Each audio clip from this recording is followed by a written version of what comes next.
Hi guys, எல்லாருக்கும் வணக்கம். நம்ம ரிஷப் ஷெட்டி இயக்கத்துலையும் ஆக்டிங் ரிலீஸ் ஆன காந்த்ரா சாப்டர் 1 மூவி பற்றி தான் பார்க்க போகிறோம். ஸோ காந்த்ராங்கிறது ஒரு சின்ன வில்லேஜ். அது வந்து ஒரு ஃபாரஸ்ட்டுக்குள்ளே இருக்குது. அங்கே சில மக்கள் வாழ்ந்துட்டு இருக்காங்க. அங்கே நம்ம ஹீரோவும் இருக்காரு. அந்த ஊர் என்னன்னா, அந்த ஊர்லேருந்து யாரும் வெளிலவும் வர மாட்டாங்க, உள்ளேயும் போக மாட்டாங்க. முக்கியமாக என்ன காரணம்னா, அந்த ஊரை காத்துட்டு இருக்கிறது ஒரு சாமின்னு சொல்லிட்டு இருக்காங்க.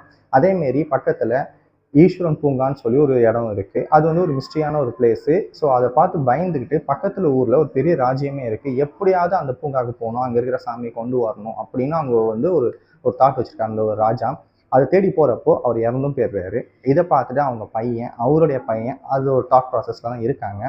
எல்லா கதையிலையும் வர மாதிரி ராஜா வந்து அவர் பையனுக்கு பட்டாபிஷேகம் பண்ணி வச்சுறாரு. ஆனால் அந்த பையன் வந்து ராஜ்யமோ மக்களோ பார்த்து எதை பற்றியும் கவலைப்படாமல் ஜாலியாக இருக்காரு. ஒரு நாளில் வீம்புக்குன்னு அவன் ஃப்ரெண்ட்ஸ்லாம் கூப்பிட்டுக்கிட்டு அந்த ஈஸ்வரன் பூங்காவுக்கு போகிறாரு. அங்கே வந்து ஒரு அசம்பாவிதம் நடக்குது. அதை பார்த்து பயந்துட்டு திரும்பி ரிட்டர்ன் வந்துடுறாரு. அப்போது ஒரு காவலன் வந்து அந்த மக்கள்கிட்ட மாட்டிக்கிறாங்க, காந்த்ரா மக்கள்கிட்டேருந்து.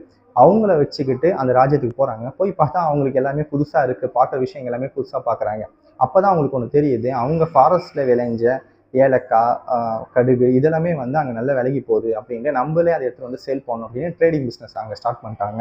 பிஸ்னஸ் பண்ணுறப்போ இது பிடிக்காத ராஜா வந்து ஏதாவது ஒன்று பண்ணணும் அப்படின்னு சொல்லிட்டு அவங்களுக்கும் முன் பின்னவும் நடந்துட்டு இருக்கு. ஒரு நாள் வந்து ராஜா வந்து அவருடைய படையெல்லாம் கூட்டு போய் காந்த்ரா வில்லேஜை க்ளோஸ் பண்ணி விட்டுறாரு. திரும்பி இதை பழி வாங்கிறதுக்கு இவங்க ஒரு வார் மாரி பண்ணுறாங்க. ஸோ மொத்தத்தில் இந்த கதை வந்து ஒரு வார் ஸ்டோரி மாதிரி தான் இருக்குது.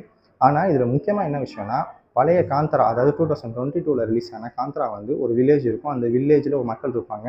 அதை அழிக்கிற ஒரு பனையார் மாரி ஒரு பெரிய ஆள் வந்து சண்டை போடுவாங்க. அதை எதிர்த்து சண்டை போடுவாங்க. அப்போ அங்கே ஒருத்தங்களுக்கு சாமி வரும். அது வந்து நமக்கு வந்து புரியும் புரியும் மாதிரியும் இருக்கும். அதே சமயம் நம்ம பக்கத்தில் இருக்கும். அதாவது அக்செப்ட் பண்ணுற மாதிரி இருக்கும். இங்கே வந்து இந்த கதையோட மெய்ய கருத்தை என்னன்னா, அவங்க அந்த காந்தரா அப்படிங்கிற ஒரு வில்லேஜையும் அந்த சாமியும் அவங்க எப்படி காத்தாங்க அப்படிதான் அந்த அதோட ப்ரீகாலாக இருக்கிறாங்க. அதோட மகிமையை தான் இந்த படத்தில் சொல்கிறாங்க. ஆனால் என்னென்ன உண்மை என்னென்னா, ஃபஸ்ட்டு இதில் வந்து மக்களை காக்க வந்து சாமி வந்துச்சு. இங்கே வந்து சாமி காக்க மக்கள் என்ன பண்ணுறாங்க தான் முழு கதையுமே. இது வந்து அக்செப்ட் பண்ணுற மாதிரியே இல்லை. என்னன்னு பார்த்தீங்கன்னா, திடீர்னு சாமி வருது, நந்தி வருது, பாம்பு வருது, புலி வருது, இந்த மாதிரிலாம் வச்சுருக்காங்க. இதெல்லாம் வந்து சாப்டர் 1ல், அதாவது இது 2022 ரிலீஸ் ஆன படம் வந்து ரொம்ப கிளியர் கட்டாக மக்கள் இருப்பாங்க. அவங்க எதிர்த்து சண்டை போடுவாங்க, போவாங்க. திடீர்னு ஹீரோவுக்கு வந்து சாமி வரும். அது வந்து அவங்கள சேவ் பண்ணும். இப்படி தான் இருக்கும். ஆனால் இந்த சாப்டர் வந்து அப்படி இல்லை. கம்ப்ளீட்டாக வந்து விஷுவல், சிஜி இதை நம்பி மட்டுமே கதை எடுத்த மாதிரி தான் இருக்குது. இதை தேட்டரில் பார்க்கலாம். ஒரு ஒரு பொழுதுபோக்கு படமாக இருக்கலாம். ஆனால் இது வந்து சில அக்செப்ட் பண்ணுற மாதிரி அண்ட் சேம் டைம் வந்து ரொம்ப பிரம்மாண்டமாகவும்லாம் இல்லை.